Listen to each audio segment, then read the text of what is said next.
अजीत पवार के निधन से पूरे देश में शोक की लहर है। महाराष्ट्र की राजनीति में अजीत दादा के ना होने से पावर वैक्यूम पैदा हो गया है। एनसीपी के सामने अब सबसे बड़ा सवाल यही है कि सरकार में दादा की जगह अब कौन लेगा। अब सूत्रों की माने तो उनकी पत्नी सुनेत्रा पवार का नाम रेस में सबसे आगे है, लेकिन प्रफुल्ल पटेल और छगन भुजबल जैसे दिग्गज भी कतार में हैं। अगर एनसीपी की दोनों घरें एक होती है तो शरद पवार किसको डिप्टी सीएम के रूप में देखना पसंद करेंगे, ये भी बड़ा सवाल है। राजनीतिक गलियारों में इस समय सबसे प्रबल नाम सुनेत्रा पवार का है। अजीत पवार की पत्नी और वर्तमान राज्यसभा सांसद सुनेत्रा पवार को पार्टी के भीतर बहनी के नाम से जाना जाता है।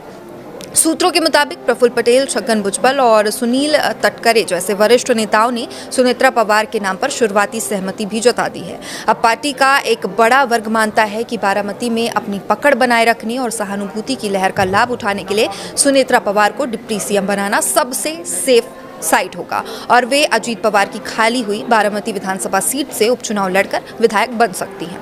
लेकिन वहीं प्रफुल्ल पटेल, जो कार्यकारी अध्यक्ष हैं, दिल्ली की राजनीति में मजबूत पकड़ रखते हैं और पार्टी के संकट मोचक के नाम से जाने जाते हैं। वे गठबंधन के सहयोगियों बीजेपी और शिवसेना शिंदे गुट के साथ समन्वय बनाने में माहिर भी हैं और अगर पार्टी परिवार के बाहर के चेहरे को चुनती है तो पटेल सबसे भरोसेमंद विकल्प हो सकते हैं। अब दूसरा नाम छगन भुजबल का है, जो ओबीसी चेहरा है और महाराष्ट्र के पूर्व डिप्टी सीएम और कद्दावर ओबीसी नेता छगन भुजबल के पास प्रशासनिक अनुभव का भंडार भी है। हालांकि उनकी बढ़ती उम्र और स्वास्थ्य संबंधी चिंताएं बनी हुई हैं, उनके लिए ये चुनौती बन सकती हैं।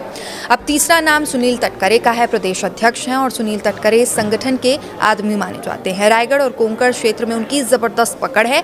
वे अजीत पवार के सबसे भरोसेमंद साथियों में से एक रहे हैं। वे सरकार और संगठन के बीच सेतु का काम कर सकते हैं।